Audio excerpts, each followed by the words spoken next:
전부 다 죽여버릴 거야. 비는 아침부터 내렸다.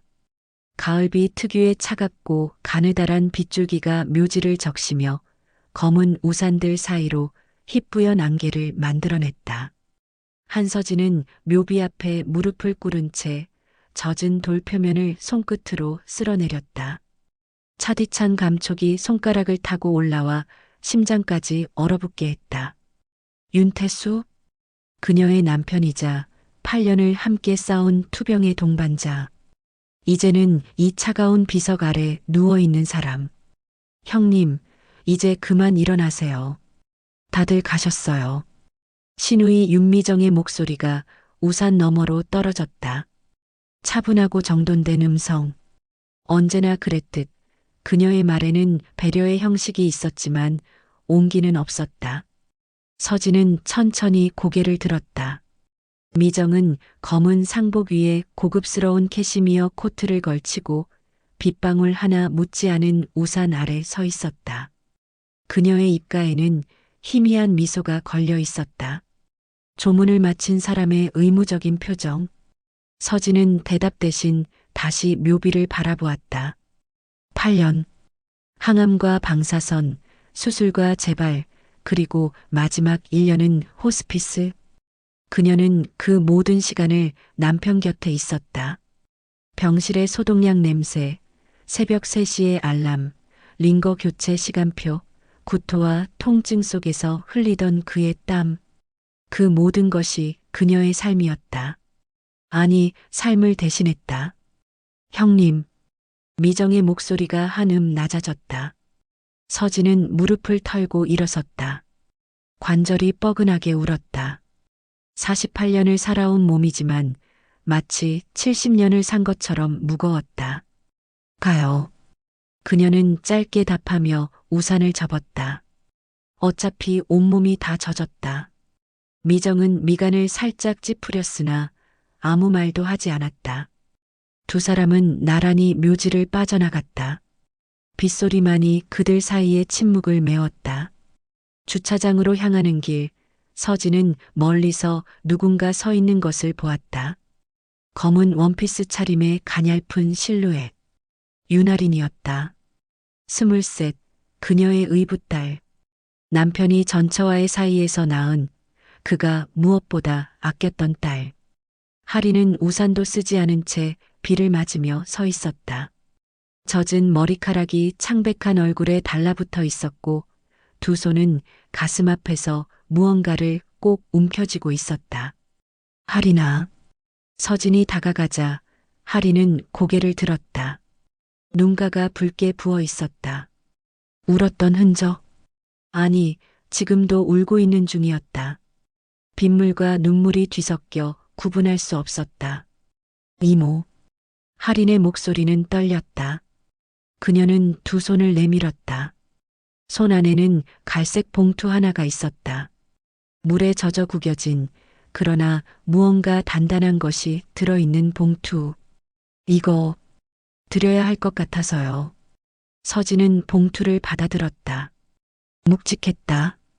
하리는 입술을 깨물며 시선을 피했다. 뭔데? 아빠 일인데. 하린의 말이 끊겼다.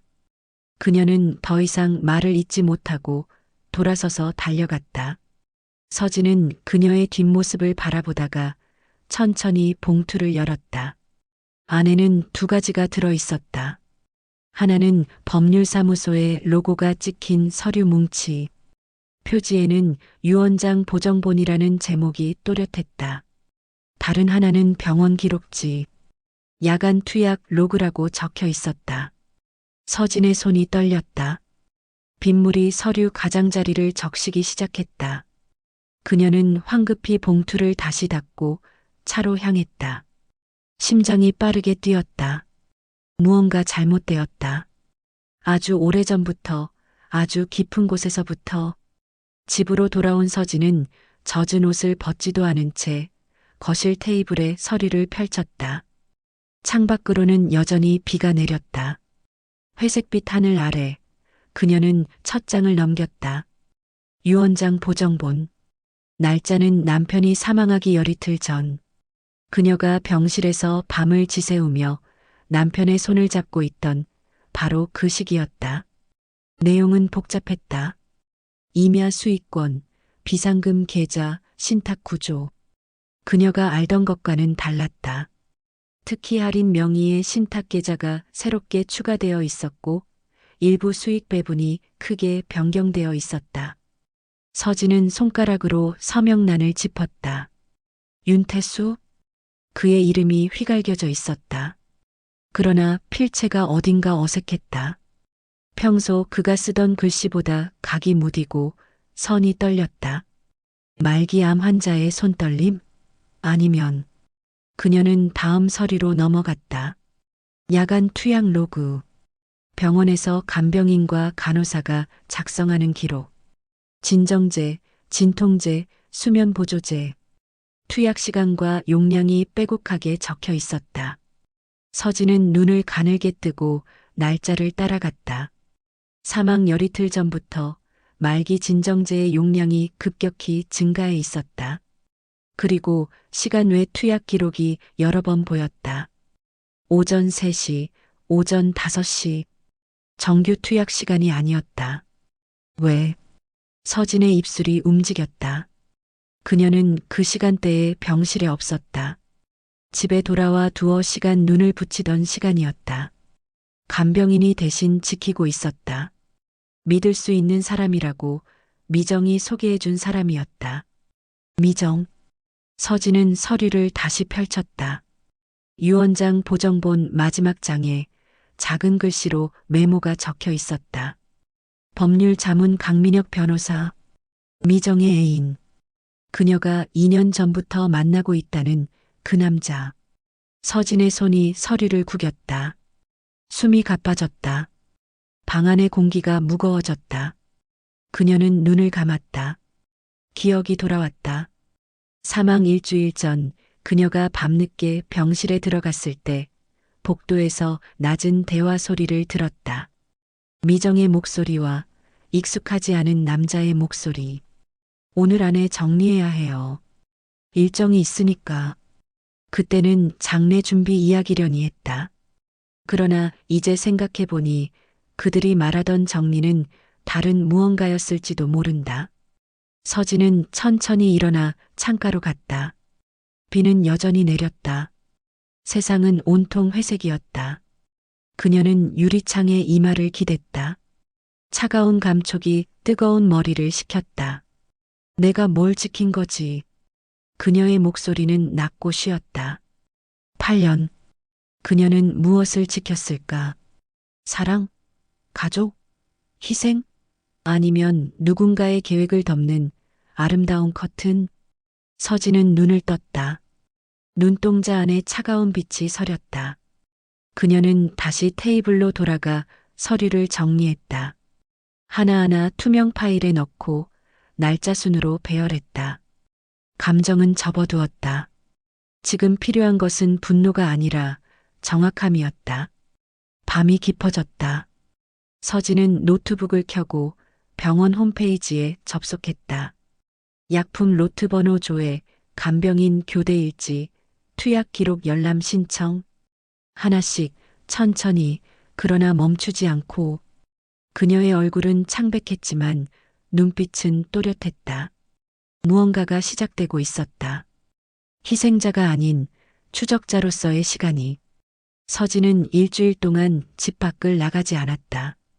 거실 테이블은 서류와 노트, 출력물로 뒤덮였다. 약품 로트 번호, 간병업체 교대표, 병원 출입 기록, 법률사무소 방문 로그.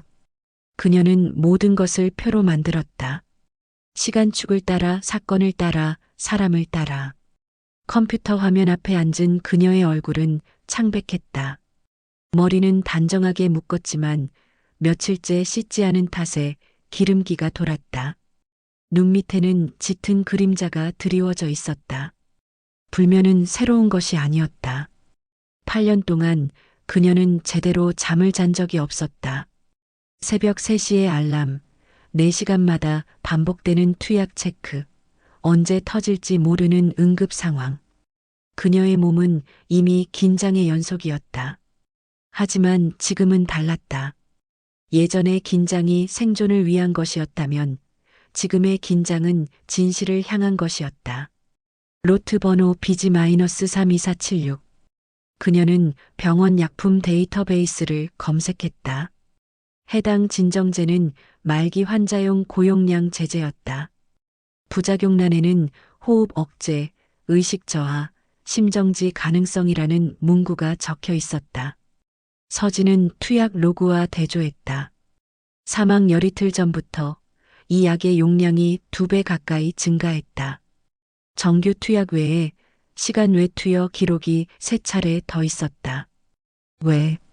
그녀는 손가락으로 화면을 짚었다. 당시 주치의는 완화 치료 단계라며 통증 관리에 집중하자고 했다. 연명 치료는 환자의 의사에 따라 중단할 수 있다고 가족과 상의하자고 했다. 그때 미정이 말했다. 형님은 너무 힘드셨어요. 편히 보내드리는 게 맞아요. 서진은 고개를 끄덕였었다. 남편의 고통을 더 이상 보고 싶지 않았다. 사랑하는 사람의 고통은 그녀 자신의 고통보다 더 견디기 어려웠다. 하지만 지금 그 편히 보내드리는 것의 의미가 달라 보였다. 서진은 간병업체 교대표를 펼쳤다. 밤 10시부터 아침 6시까지 김영숙이라는 간병인이 담당했다. 미정이 소개해준 사람, 믿을 수 있다고 했다. 서진은 그 이름을 형광펜으로 표시했다. 그리고 병원 출입 기록을 확인했다. 출입 기록에는 방문자의 체크인 시간이 기록되어 있었다. 서진은 사망 전 2주간의 기록을 살폈다. 미정의 이름이 여러 번 보였다. 그녀는 주로 오후에 방문했다. 그런데 사망 닷새 전 새벽 2시에 체크인 기록이 하나 더 있었다. 미정의 이름이었다. 새벽 2시. 서진은 그날을 떠올렸다. 그녀는 집에 있었다. 미정이 형님 좀 쉬세요. 제가 오늘 밤 지킬게요라고 했었다. 서진은 고맙다고 했다. 정말 고마웠다. 그날 밤 그녀는 처음으로 5시간을 잤다. 그런데 미정은 왜 새벽 2시에 병원에 갔을까? 서진은 투약 로그를 다시 펼쳤다. 그날 새벽 2시 30분, 시간 외 진정제 투여 기록이 있었다. 투여자란에는 간병인 김영숙이라고 적혀 있었다. 서진의 손이 떨렸다. 그녀는 노트에 적었다. 미정 방문 30분 후 약물 투여. 우연일까? 아니면 휴대전화가 울렸다. 미정이었다. 서진은 화면을 바라보다가 전화를 받지 않았다. 벨소리가 멈췄다. 곧 문자가 왔다. 형님, 요즘 어떻게 지내세요? 내일 점심같이 해요. 이야기 나눌 게 있어요. 서진은 문자를 읽고 답장을 보냈다. 좋아요. 내일 봐요. 짧고 건조한 답장. 미정은 즉시 답했다. 형님, 괜찮으시죠? 목소리가 안 좋으신 것 같아서 걱정돼요. 서진은 답하지 않았다. 그녀는 휴대전화를 내려놓고 다시 서류를 펼쳤다. 감정은 나중의 일이었다. 지금은 증거를 모아야 했다. 밤이 깊어졌다. 서진은 법률사무소 홈페이지를 검색했다. 강민혁 변호사. 프로필 사진 속 그는 50대 초반으로 보였다. 날카로운 인상, 차가운 미소. 전문 분야는 상속 및 유언 법률, 신탁 관리였다. 서진은 그의 이름을 검색 엔진에 입력했다. 몇 개의 기사가 나왔다. 대부분 고액 자산가의 상속 분쟁 사건이었다. 승소율이 높았다. 서진은 유언장 보정본을 다시 펼쳤다. 마지막 장, 작은 글씨로 적힌 메모. 법률 자문 강민혁 변호사. 그 아래 더 작은 글씨로 비용 정산 윤미정. 서진은 숨을 깊이 들이쉬었다. 비용을 미정이 냈다. 남편의 유언장 보정 자문 비용을 누나가 냈다. 왜?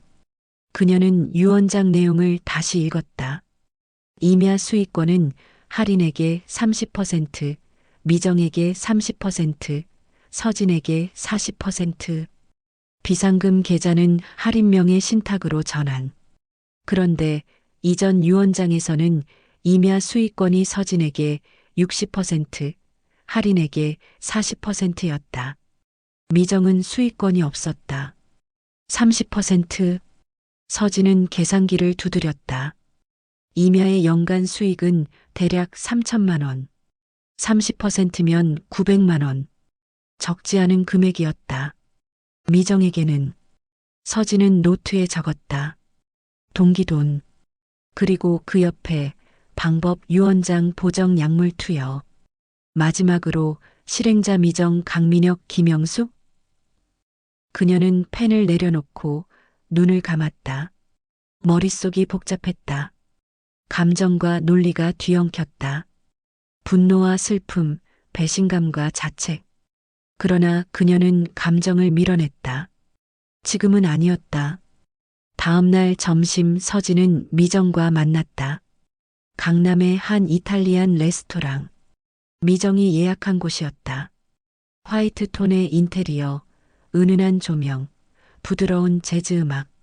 미정은 이미 자리에 앉아 있었다. 베이지색 트렌치 코트에 진주 목걸이. 단정하고 우아한 모습이었다. 형님, 여기 앉으세요. 미정은 미소 지으며 자리를 권했다. 서진은 마주 앉았다. 미정은 메뉴판을 건넸다. 파스타 좋아하시죠?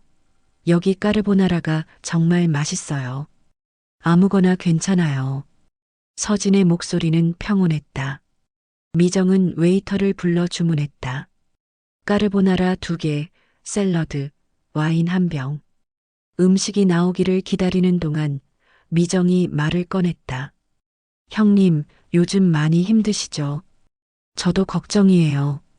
괜찮아요. 할인이도 걱정하던데요. 형님이 요즘 연락도 잘 안 받으신다고. 서진은 물을 한 모금 마셨다. 찬물이 목을 타고 내려갔다. 정리할 게 많아서요. 그러게요. 상속 절차도 복잡하고. 그래도 이제 거의 끝나가잖아요.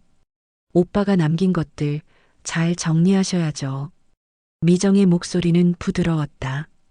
그러나 서진은 그 부드러움 속에서 미세한 무언가를 느꼈다.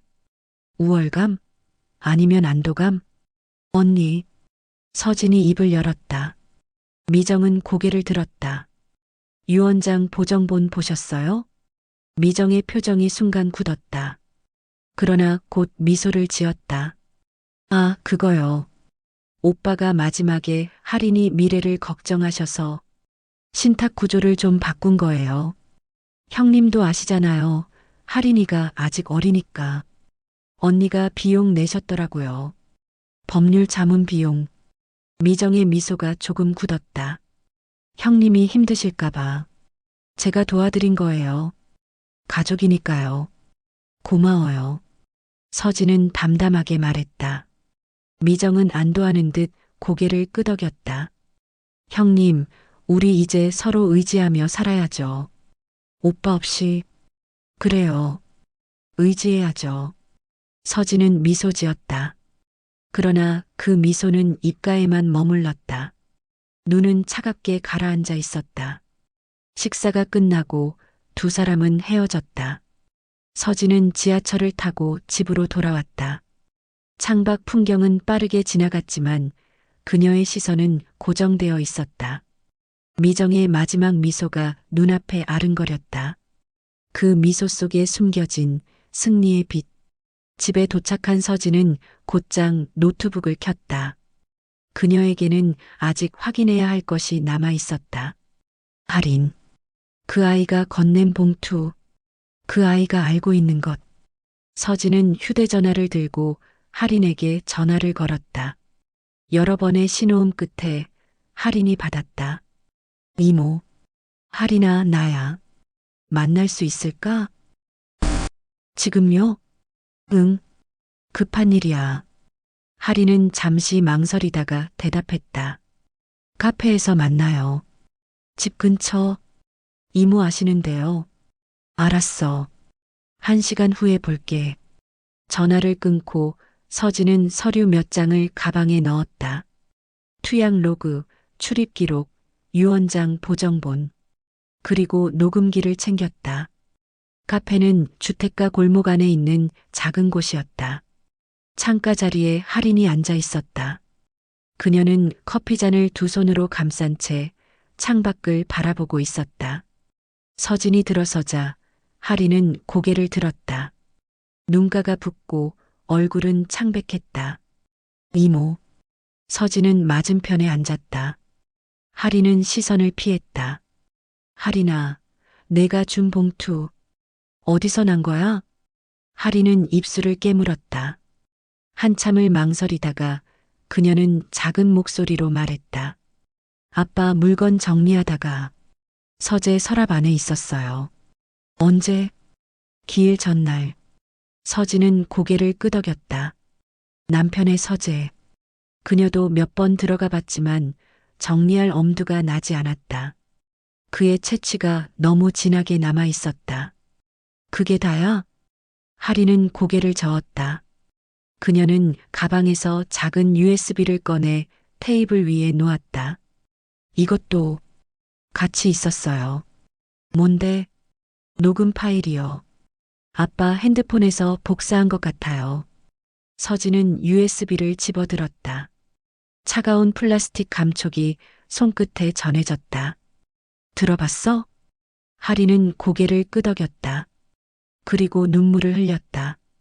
이모, 저는 정말 몰랐어요. 뭘? 아빠가 그렇게 고통스러워하신 줄. 할인의 목소리가 떨렸다. 서진은 그녀의 손을 잡았다. 차갑고 떨리는 손. 할인아, 천천히 말해봐. 내가 뭘 들었는데? 할인은 눈물을 닦으며 말했다. 아빠가 사망 전날 밤이요. 저 병실에 갔었어요. 밤 11시쯤. 아빠는 주무시고 계셨고 저는 그냥 손잡고 있었어요. 그런데 복도에서 목소리가 들렸어요. 누구? 고모요.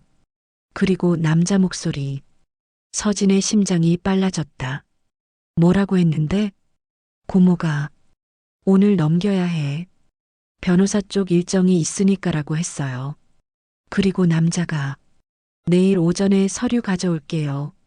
확실하게 정리해주라고. 할인은 말을 잇지 못하고 울음을 터뜨렸다. 서진은 그녀를 안아주었다. 할인의 어깨가 격하게 떨렸다. 이모, 저는 그게 그냥 장례 준비인 줄 알았어요. 아빠가 머지 않았으니까. 근데 USB 들어보니까 뭐가 있었는데? 할인은 서진에게서 몸을 떼고 눈물 범벅인 얼굴로 말했다. 아빠 목소리요. 미정아, 나 너무 아파. 좀 쉬고 싶어라고. 그리고 고모가 오빠 조금만 더. 서류 정리되면 편하게 해줄게라고. 서진의 손이 떨렸다. 할인은 계속 말했다. 그리고 간병인이랑 통화하는 소리도 있었어요. 불안하시면 한 번 더 드려도 돼요. 의사 선생님이 괜찮다고 하셨어요라고. 근데 이모, 그게 정규 시간이 아니었어요. 새벽 3시였어요. 서진은 눈을 감았다. 모든 퍼즐이 맞춰지고 있었다. 유언장 보정, 약물 투여, 타이밍. 모든 것이 계획이었다. 할인아. 서진이 눈을 뜨고 말했다. 이거 경찰에 가져가야 해. 할인은 고개를 저었다. 안 돼요. 이모, 그러면 고모가 뭐? 가족이잖아요. 서진은 쓴웃음을 지었다. 가족. 그 단어가 입안에서 쓰디쓴 맛을 남겼다. 서진은 할인의 손을 꽉 잡았다. 할인아, 가족은 서로를 지키는 사람이야. 이용하는 게 아니라. 할인은 울먹이며 고개를 끄덕였다. 이모 도와드릴게요. 아빠를 위해서. 서진은 할인을 다시 안아주었다. 그리고 속삭였다. 고마워. 내가 없었으면 난 아무것도 몰랐을 거야. 두 사람은 카페를 나와 서진의 집으로 향했다. 그날 밤 그들은 함께 USB 파일을 들었다. 남편의 목소리가 스피커를 통해 흘러나왔다. 고통스럽고 지치고 간절한 목소리. 미정아, 나 정말 힘들어. 오빠 알아. 곧 끝날 거야. 조금만 더 버텨. 서진이는 어디 갔어? 집에서 쉬고 있어. 형님 많이 지쳐서. 오빠 걱정하지 마. 그리고 다른 파일. 미정과 강민혁으로 추정되는 남자의 대화. 유 원장 보정 완료했어요. 내일 오전에 공증 마무리하면 끝이에요. 오빠 상태는? 의사가 이틀에서 사흘이라고 했어요. 타이밍 맞출 수 있을 것 같아요. 좋아요. 확실하게 해요. 서진은 녹음을 멈췄다. 방 안은 침묵에 잠겼다. 하리는 무릎을 껴안고 눈물을 흘렸다. 서진은 창밖을 바라보았다. 밤하늘은 깊고 어두웠다. 이제 시작이야. 서진의 목소리는 낮고 단단했다. 그녀는 노트북을 열고 새 문서를 만들었다. 제목은 증거 목록. 그리고 하나하나 정리하기 시작했다. 유 원장 보정본, 투약 로그, 출입 기록, 녹음 파일. 모든 것을 시간순으로 인과관계를 따라 빈틈없이. 하리는 서진의 옆에 앉아 함께 작업했다. 두 사람은 밤새 잠들지 않았다. 새벽이 밝아올 때쯤 문서가 완성되었다. 서진은 출력 버튼을 눌렀다. 프린터가 돌아가는 소리가 고요한 방을 채웠다. 내일 변호사 만나러 가야겠다. 서진이 말했다. 하리는 고개를 끄덕였다. 저도 같이 갈게요. 아니야. 넌 학교 가. 이모. 하린이 서진의 손을 잡았다. 저도 아빠 딸이에요. 같이 할게요. 서진은 하린을 바라보았다. 그 어린 얼굴에 단단한 결의가 서려 있었다. 서진은 미소 지었다. 처음으로 진심 어린 미소였다. 그래. 함께 하자. 변호사 상담은 일주일 뒤로 잡혔다. 서진은 그 일주일 동안 모든 증거를 재정리했다. 투약 로그의 시간대별 분석, 로트 번호 추적, 간병인 김영숙의 경력 조회, 강민혁 변호사의 과거 사건 기록. 하나도 빠짐없이. 상담 당일 서진과 하리는 법률사무소를 찾았다. 담당 변호사는 50대 중반의 여성이었다. 이름은 박지연. 상속 및 의료 과호 전문이었다. 어서 오세요. 앉으세요. 박 변호사는 온화한 미소로 두 사람을 맞았다. 서진은 준비한 서류 뭉치를 테이블 위에 펼쳤다. 시간이 좀 걸릴 것 같습니다. 찬찬히 보시죠. 박 변호사는 안경을 고쳐 쓰고 서류를 하나씩 넘기기 시작했다. 시간이 흘렀다. 10분, 20분, 30분. 박 변호사의 표정이 점점 굳어졌다. 마침내 그녀는 서류를 내려놓고 서진을 바라보았다. 부인, 이건 상당히 심각한 사안입니다. 알고 있어요. 유 원장 보정의 절차적 문제, 투약 기록의 비정상성, 그리고 이 녹음 파일. 법정에서 증거로 채택될 가능성이 높습니다. 그럼 가능한가요? 무효 소송? 박 변호사는 고개를 끄덕였다. 가능합니다. 다만 가족 간 소송이기 때문에 감정적으로 힘드실 겁니다. 괜찮아요. 서진의 목소리는 흔들림이 없었다. 박 변호사는 잠시 그녀를 바라보다가 말했다. 그럼 절차를 시작하겠습니다. 먼저 유언 무효 소송의 가처분 신청을 할 것이고 동시에 의료과오 의혹에 대한 고발장을 제출하겠습니다. 강민혁 변호사의 이해상충 자문에 대해서도 변호사협회에 징계 신청을 넣을 수 있습니다. 모두 진행해 주세요. 알겠습니다. 시간이 걸릴 겁니다. 적어도 6개월은 각오하셔야 해요. 기다릴 수 있어요. 박 변호사는 미소 지었다. 부인 강하시네요. 강한 게 아니에요. 그냥 더 이상 속지 않을 뿐이에요. 상담을 마치고 나온 서진과 하리는 근처 공원을 걷었다. 가을 햇살이 따스했다. 낙엽이 발밑에서 바스락거렸다. 하린이 입을 열었다. 이모, 고모한테 말할 거예요? 아니, 법원에서 통지가 갈 거야. 그럼 고모가 화내실 텐데. 그래야지.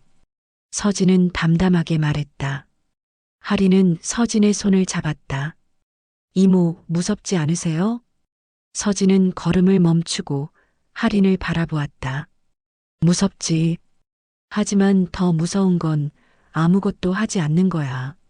진실을 묻어두고 사는 거. 하리는 고개를 끄덕였다. 저도 그렇게 살고 싶어요. 이모처럼. 서진은 하린의 머리를 쓰다듬었다. 넌 잘하고 있어. 용기 내줘서 고마워.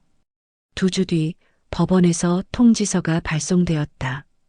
유언 무효 소송 가처분 신청, 의료과오 의혹 고발, 변호사 징계 신청. 3건이 동시에 진행되었다. 미정에게 통지서가 도착한 날 저녁 서진의 휴대전화가 울렸다. 미정이었다. 서진은 전화를 받았다. 형님. 미정의 목소리는 날카로웠다. 분노와 당혹 그리고 두려움이 뒤섞여 있었다. 이게 무슨 짓이에요? 통지서 받으셨군요. 형님, 정신 차리세요. 우리 가족인데 왜 이러세요? 가족. 서진은 낮게 웃었다. 언니 가족이 이런 짓을 해요? 뭘 잘못 이해하신 것 같은데. 이해 안 했어요. 다 알아요. 유언장 보정, 투약 조작, 타이밍. 다요. 전화기 너머로 침묵이 흘렀다. 미정의 숨소리가 거칠어졌다. 형님, 증거라도 있어서 그러세요? 있죠. 충분히.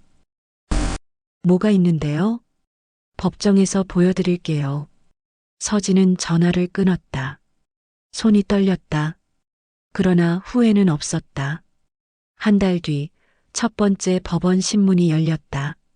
서진과 하린, 박 변호사가 한쪽에, 미정과 강민혁 그리고 그들의 변호사가 반대편에 앉았다. 판사가 입장하고 신문이 시작되었다. 원고 측 주장을 시작하십시오. 박 변호사가 일어서서 준비한 자료를 제출했다. 유언장 보정본, 투약 로그, 출입 기록, 녹음 파일. 모든 것이 법정에 펼쳐졌다. 판사님, 피고 윤미정은 자신의 경제적 이익을 위해 친동생의 유언장을 조작하고 말기 환자에 대한 투약을 조율하여 사망을 앞당긴 정황이 있습니다. 이는 명백한 유언 무효 사유이며 나아가 형사처벌 대상입니다. 피고 측 변호사가 반박했다. 판사님, 이는 억측입니다. 유언장 보정은 고인의 의사를 반영한 정당한 절차였으며 투약 역시 의료진의 판단에 따른 것입니다. 박 변호사가 녹음 파일을 재생했다. 법정에 남편의 목소리가 울려 퍼졌다. 고통스러운 신음, 미정의 목소리, 강민혁의 목소리. 타이밍 맞출 수 있을 것 같아요. 법정이 조용해졌다. 판사는 표정 없이 기록을 적었다. 미정의 얼굴은 창백했다. 강민혁은 시선을 피했다. 피고 측, 이 녹음에 대해 해명하십시오. 피고 측 변호사는 잠시 망설이다가 말했다. 판사님, 이 녹음은 문맥이 잘린 것입니다. 전후 사정을 모르고서는. 그럼 전후 사정을 제출하십시오. 그건 침묵. 미정은 입술을 깨물었다. 그녀의 눈에 눈물이 고였다. 분노인지 두려움인지 알 수 없었다. 신문은 3시간 동안 계속되었다. 마침내 판사가 말했다. 오늘 신문은 여기까지 하겠습니다. 다음 기일은 1달 뒤로 정하겠습니다. 양측은 추가 증거를 준비해 오십시오. 법정이 끝나고 복도에서 서진과 미정이 마주쳤다. 미정은 서진에게 다가왔다. 그녀의 얼굴은 일그러져 있었다. 형님, 만족하세요? 가족을 이렇게 만들어서? 언니가 먼저 만들었잖아요. 이 모든 걸 나는 오빠를 위해서, 오빠를 위해서? 아니면 언니 자신을 위해서? 미정은 대답하지 못했다. 서진은 그녀를 지나쳐 걸어갔다. 할인이 뒤따랐다. 미정의 목소리가 뒤에서 들렸다. 후회할 거예요, 형님. 후회할 거라고요. 서진은 걸음을 멈추지 않았다. 복도의 끝, 햇빛이 들어오는 창가에서 그녀는 깊은 숨을 들이쉬었다. 할인이 물었다. 이모, 괜찮으세요? 응, 괜찮아. 서진은 미소 지었다. 그리고 창밖을 바라보았다. 하늘은 맑고 푸르렀다. 소송은 6개월 동안 계속되었다. 증거 제출, 증인 신문, 반박과 재반박. 법정은 냉정했고 절차는 느렸다. 그러나 서진은 흔들리지 않았다. 매 기일마다 그녀는 법정에 섰고 증거를 제시했고 진실을 말했다. 미정은 점점 초라해졌다. 처음에는 분노로 맞섰지만 증거가 쌓일수록 그녀는 방어적이 되었다. 강민혁은 변호사 협회로부터 조사를 받았고 결국 징계 절차에 들어갔다. 간병인 김영숙은 경찰 조사를 받았다. 마침내 판결일이 왔다. 법정은 만원이었다. 서진과 할인, 박 변호사가 한쪽에, 미정과 그녀의 변호사가 반대편에 앉았다. 판사가 입장했다. 판결을 선고하겠습니다. 법정이 조용해졌다. 판사는 서류를 펼치고 낭독하기 시작했다. 고 윤태수의 유언장 보정본은 절차상 하자와 의사 능력에 의문이 있어 일부 무효로 판단합니다. 특히 신탁 구조의 변경 부분은 작성 시점의 의학적 상태를 고려할 때 고인의 진정한 의사를 반영했다고 보기 어렵습니다. 따라서 이전 유언장의 내용으로 환원하며 피고 윤미정에게 배분된 임야 수익권은 원고 한서진에게 귀속됩니다. 서진은 눈을 감았다. 할인이 그녀의 손을 잡았다. 또한 피고 윤미정과 강민혁 변호사의 공모 의혹에 대해서는 형사 고발이 진행 중이므로 별도로 판단하겠습니다. 다만 민사상 손해배상 책임은 인정되며 피고는 원고에게 2천만 원을 배상하라. 미정은 고개를 떨어뜨렸다. 그녀의 어깨가 떨렸다. 변호사 강민혁에 대해서는 변호사 협회의 징계 절차가 별도로 진행될 것입니다. 또한 간병인 김영숙의 투약 관련 행위는 의료법 위반 혐의로 검찰에 송치합니다. 판사는 서류를 덮었다. 이상으로 판결을 마칩니다. 법정이 끝났다. 사람들이 하나둘 빠져나갔다. 서진은 자리에 앉은 채 움직이지 않았다. 할인이 물었다. 이모, 이겼어요. 일어나요. 서진은 천천히 고개를 들었다. 눈에 눈물이 고여 있었다. 기쁨의 눈물이 아니었다. 슬픔도 아니었다. 그저 상실의 눈물이었다. 할인아, 네, 이긴 게 아니야. 그냥 끝난 거야. 할인은 서진을 안아주었다. 두 사람은 한참을 그렇게 있었다. 빈 법정에 두 사람의 숨소리만 조용히 울렸다. 한 달 뒤 강민혁은 변호사 협회로부터 업무정지 6개월 처분을 받았다. 미정은 형사 고발로 기소되었고 재판 끝에 징역 1년에 집행유예 2년 사회봉사 200시간을 선고받았다. 간병인 김영숙은 의료법 위반으로 벌금형을 받았다. 서진은 판결이 모두 끝난 뒤 남편의 묘를 찾았다. 가을이 깊어진 묘지는 고요했다. 그녀는 묘비 앞에 무릎을 꿇고 손으로 돌을 쓸어내렸다. 당신, 그녀의 목소리는 떨렸다. 나 이제 뭘 해야 할지 모르겠어. 바람이 불었다. 낙엽이 날렸다. 서진은 눈을 감았다. 당신을 지키려고 했는데 당신은 이미 떠나 있었어. 내가 지킨 건 뭐였을까?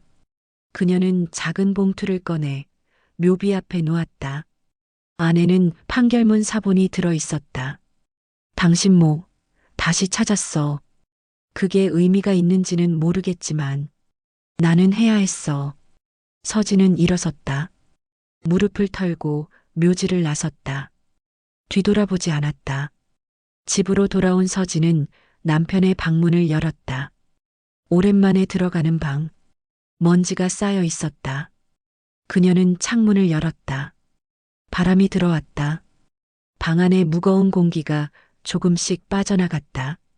서진은 책상 위에 사진을 집어들었다. 결혼식 날 찍은 사진. 젊은 그들의 모습. 웃고 있었다. 행복해 보였다. 우리 행복했었나? 그녀는 사진을 서랍에 넣었다. 그리고 책상 위를 정리하기 시작했다. 서류들, 펜, 메모지. 하나씩 제자리에 놓았다. 정리가 끝나자 방은 조금 더 가벼워 보였다. 서진은 거실로 나와 소파에 앉았다. 텔레비전을 켜지 않았다. 음악도 틀지 않았다. 그저 고요함 속에 앉아 창밖을 바라보았다. 해가 지고 있었다. 주황빛 노을이 하늘을 물들였다. 휴대전화가 울렸다. 할인이었다. 이모, 저예요. 응, 할인아. 이모, 편지 써봤어요. 읽어주실래요?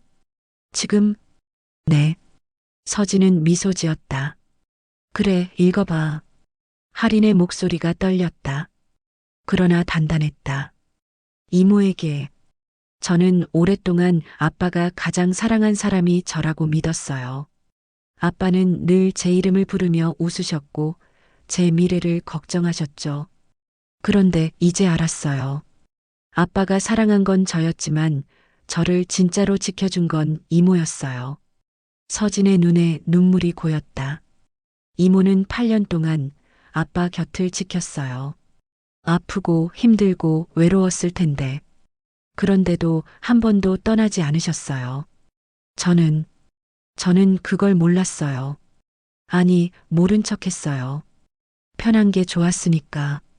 할인의 목소리가 울먹였다. 이모, 미안해요. 그리고 고마워요. 이모가 없었으면 아빠의 진실도 제 용기도 없었을 거예요. 이모는 제게 어른이 뭔지 보여주셨어요. 강한 게 아니라 진실한 거요. 서진은 눈물을 닦았다. 할인아. 네. 너도 고마워. 내가 없었으면 나는 영원히 모르고 살았을 거야. 이모, 저 이제 학교 복학할래요. 그리고 열심히 살 거예요. 이모처럼. 그래. 잘할 거야. 넌 강한 아이니까. 이모도 잘 지내세요. 이제는 이모를 위해 사세요.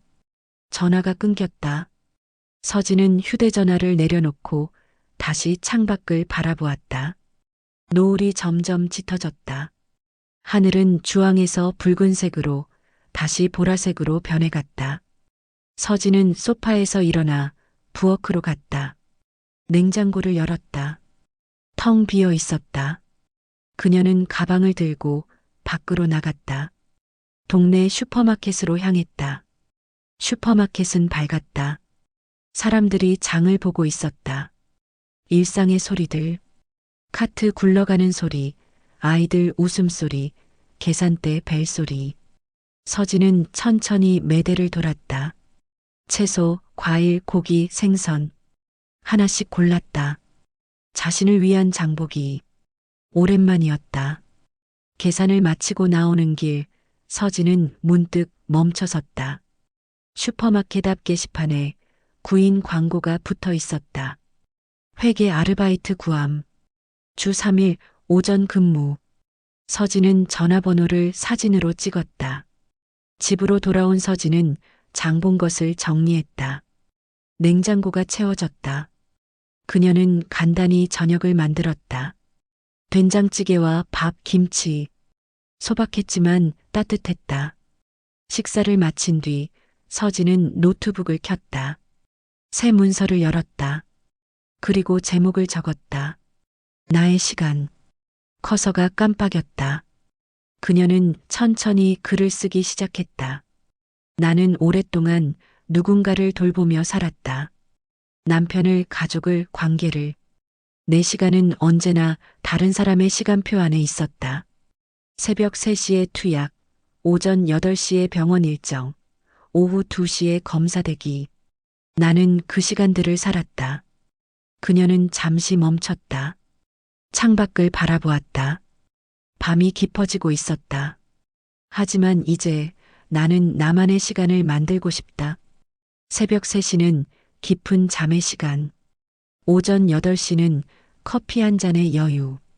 오후 2시는 산책의 시간. 나는 나를 위해 시간을 쓰고 싶다.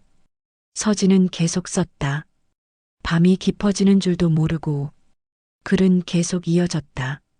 그녀의 이야기, 그녀의 상처, 그녀의 분노, 그리고 그녀의 희망. 다음 날 아침 서진은 게시판에서 본 번호로 전화를 걸었다. 면접 날짜를 잡았다. 일주일 뒤였다. 면접 당일 서진은 단정한 블라우스와 바지를 입었다. 거울을 보았다. 48세의 여자. 주름이 있고 흰 머리카락이 조금 보였다. 하지만 눈빛은 맑았다. 면접은 작은 회계사무소에서 진행되었다. 소장은 60대 남자였다. 온화한 인상이었다. 경력이, 공백이 좀 있으시네요. 네. 가족 간병 때문이었습니다. 아, 그러셨군요. 힘드셨겠어요. 괜찮습니다. 이제는 다시 시작하고 싶어서요. 소장은 고개를 끄덕였다. 주 3일 오전 근무인데 괜찮으시겠어요? 네, 괜찮습니다. 그럼 다음 주 월요일부터 시작하시죠. 서진은 미소 지었다. 감사합니다. 첫 출근일 서진은 일찍 일어났다. 샤워를 하고 아침을 먹고 옷을 갈아입었다. 거울을 보았다. 오랜만에 보는 일하는 여자의 모습. 사무소는 작았지만 깔끔했다. 동료는 3명이었다. 모두 친절했다. 서진은 책상에 앉아 컴퓨터를 켰다. 업무 매뉴얼을 읽기 시작했다. 집중했다.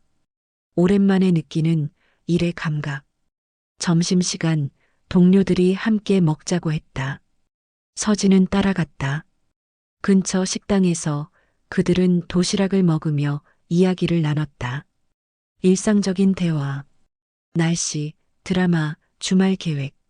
서진은 조용히 듣기만 했다. 하지만 불편하지 않았다. 오히려 편안했다. 서진 씨, 어때요? 첫날. 좋아요. 오랜만에. 사람들 사이에 있으니까요. 가족 간병하셨다고 하던데 많이 힘드셨죠? 서진은 잠시 말을 멈췄다. 그리고 천천히 대답했다. 힘들었어요. 하지만 배운 것도 많았어요. 나 자신에 대해서요. 동료들은 고개를 끄덕였다. 더 이상 묻지 않았다. 서진은 고마웠다. 일이 끝나고 서진은 집으로 돌아오는 길에 서점에 들렀다. 오랜만이었다. 책장을 둘러보다가 한 권을 집어들었다. 제목은 상실 이후의 삶. 그녀는 책을 샀다. 집에 돌아와 서진은 소파에 앉아 책을 펼쳤다. 첫 페이지를 넘겼다. 상실은 끝이 아니다. 오히려 시작이다. 무언가를 잃었을 때 우리는 비로소 진짜 자신과 마주한다. 서진은 책을 덮었다. 창밖을 바라보았다. 저녁 해가 지고 있었다. 또 하루가 끝나고 있었다.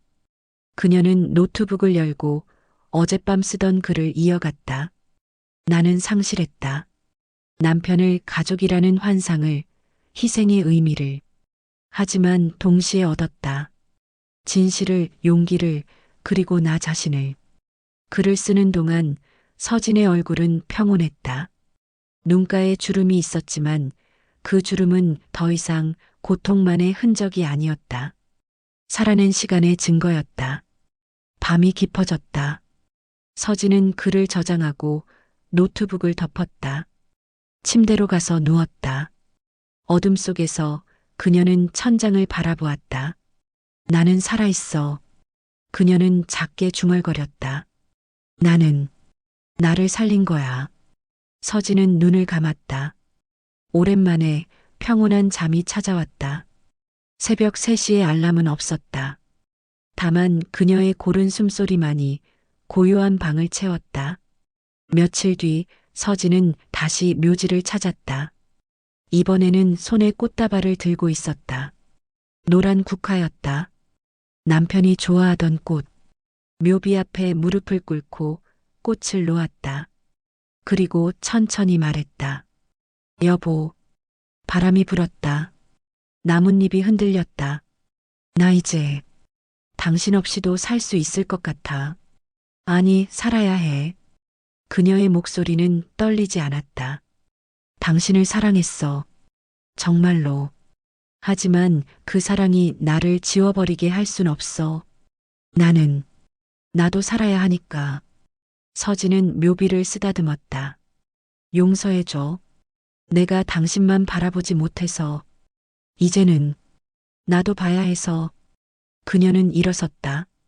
묘지를 돌아보지 않고 천천히 걸어 나왔다. 발걸음은 가벼웠다. 어깨도 가벼웠다. 주차장에서 할인이 기다리고 있었다. 서진은 놀라 물었다. 할인아? 어떻게? 이모 오늘 오신다고 하셔서요. 같이 가려고요. 어디? 집이요. 이모지. 저녁 만들어 드릴게요. 서진은 웃었다. 진심 어린 웃음이었다. 그래, 가자. 두 사람은 차에 올랐다. 서진이 운전대를 잡았다. 할인이 라디오를 켰다. 경쾌한 음악이 흘러나왔다. 차는 도시를 가로질렀다. 석양이 빌딩 사이로 쏟아졌다. 붉고 따뜻한 빛. 서진은 창밖을 바라보며 운전했다. 할인은 조수석에서 노래를 흥얼거렸다. 이모. 응? 행복하세요? 서진은 잠시 생각했다. 그리고 대답했다. 아직은 잘 모르겠어. 하지만 괜찮아. 괜찮은 것도 행복이에요. 서진은 미소 지었다. 그렇구나. 그럼 나도 행복한가 봐. 집에 도착해 두 사람은 함께 저녁을 준비했다. 할인이 채소를 썰고 서진이 고기를 구웠다. 부엌에서 웃음소리가 흘러나왔다. 창밖으로 어둠이 내렸지만 집안은 환했다. 식사를 마친 뒤 할인이 설거지를 하는 동안 서진은 거실에 앉아 차를 마셨다. 따뜻한 허브차. 입안에 은은한 향이 퍼졌다. 이모, 저 이제 갈게요. 할인이 가방을 들고 나왔다. 서진은 현관까지 배웅했다. 조심히 들어가. 도착하면 문자해. 네. 이모도 푹 쉬세요. 할인은 서진을 안아주었다. 짧지만 따뜻한 포옹. 할인이 문을 나섰다. 서진은 문간에 서서 그녀의 뒷모습을 바라보았다. 계단을 내려가는 할인. 가벼운 발걸음. 서진은 문을 닫았다. 집은 다시 고요해졌다. 서진은 거실을 천천히 걸었다. 소파, 테이블, 책장. 모든 것이 제자리에 있었다. 평온했다. 그녀는 침실로 들어가 옷장을 열었다. 남편의 옷이 아직 걸려 있었다. 서진은 하나하나 꺼냈다. 셔츠, 바지, 재킷. 손끝으로 천을 만졌다. 그의 채취는 이미 희미했다. 서진은 옷을 박스에 담았다. 천천히 정성스럽게 마지막 재킷을 담고 박스를 닫았다. 테이프로 붙였다. 그리고 박스에 라벨을 붙였다. 기증. 내일 아침 이 박스는 자선단체로 갈 것이다. 누군가에게 필요한 물건이 될 것이다. 서진은 박스를 현관 옆에 두었다. 옷장으로 돌아온 그녀는 텅 빈 공간을 바라보았다. 남편의 자리가 비었다. 하지만 슬프지 않았다. 오히려 가능성처럼 느껴졌다. 채워야 할 공간이 아니라 숨 쉴 수 있는 공간. 서진은 자신의 옷을 그 공간으로 옮겼다. 블라우스, 스웨터, 원피스. 옷장이 채워졌다. 그녀만의 색깔로. 밤이 깊어졌다. 서진은 침대에 누워 책을 펼쳤다. 상실 이후의 삶. 책장을 넘기며 그녀는 조용히 읽었다. 우리는 상실을 통해 배운다. 무엇이 진짜 중요한지를, 무엇이 우리를 지탱하는지를, 그리고 우리가 얼마나 강한지를. 서진은 책을 덮고 불을 껐다. 어둠 속에서 그녀는 천장을 바라보았다. 그리고 속삭였다. 나는 나를 살린다. 목소리는 낮았지만 단단했다. 절규가 아닌 다짐이었다. 서진은 눈을 감았다. 잠이 찾아왔다. 깊고 평온한 잠. 꿈은 없었다. 다만 고요함만이 있었다. 새벽 서진은 자연스럽게 눈을 떴다. 알람은 울리지 않았다. 창밖으로 희미한 빛이 들어왔다. 동이 트고 있었다. 그녀는 침대에서 일어나 창가로 갔다. 커튼을 걷었다. 하늘은 연한 보라색이었다. 곧 노랗게 그리고 푸르게 변할 것이었다. 서진은 창문을 열었다. 찬 공기가 들어왔다. 그녀는 깊게 숨을 들이쉬었다. 폐가 가득 찼다. 살아있다는 느낌. 부엌으로 가서 커피를 내렸다. 원두를 갈고 물을 끓이고 천천히 추출했다. 커피 향이 집안을 채웠다. 서진은 머그잔을 들고 다시 창가로 갔다. 하늘은 이제 완전히 밝아졌다. 새들이 지저귀기 시작했다. 도시가 깨어나고 있었다. 서진은 커피를 한 모금 마셨다. 따뜻하고 쌉싸름한 맛. 입안에 머금었다가 천천히 삼켰다. 오늘은 무엇을 할까? 그녀는 작게 중얼거렸다.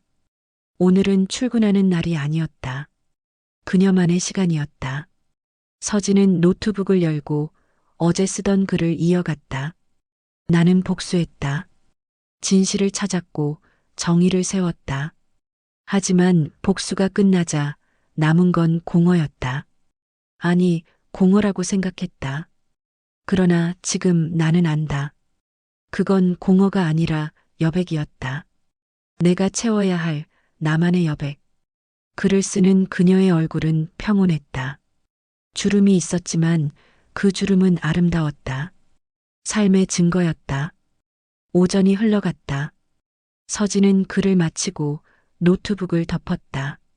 운동화를 신고 밖으로 나갔다. 산책하기 좋은 날씨였다. 동네 공원을 걸었다. 나무들이 가을색으로 물들어 있었다.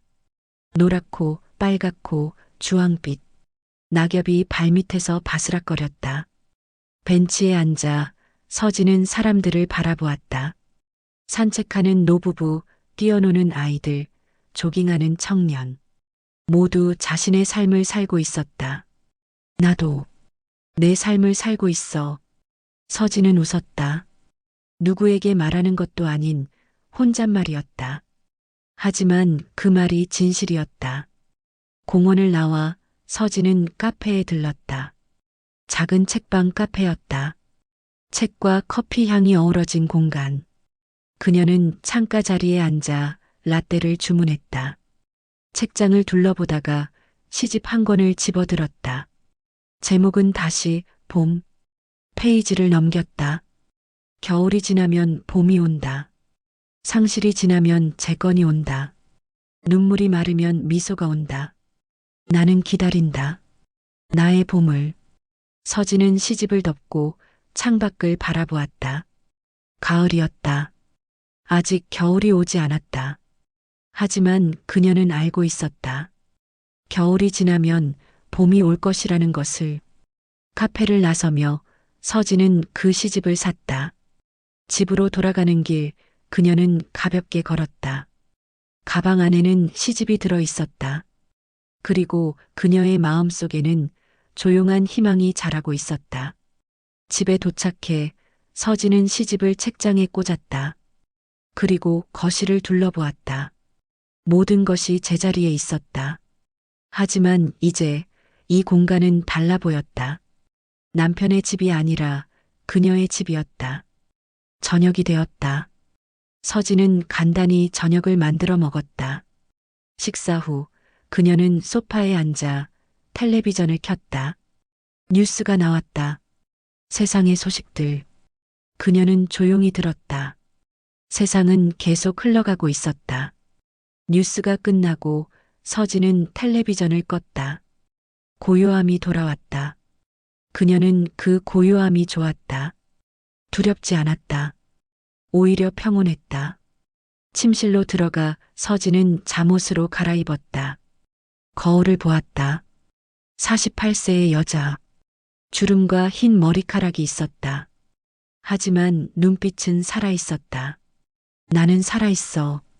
그녀는 거울 속 자신에게 말했다. 나는 나를 살렸어. 침대에 누워 서진은 천장을 바라보았다. 오늘도 하루가 끝나고 있었다. 내일은 또 다른 하루가 시작될 것이었다. 내일은 뭘 할까? 그녀는 미소 지었다. 계획은 없었다.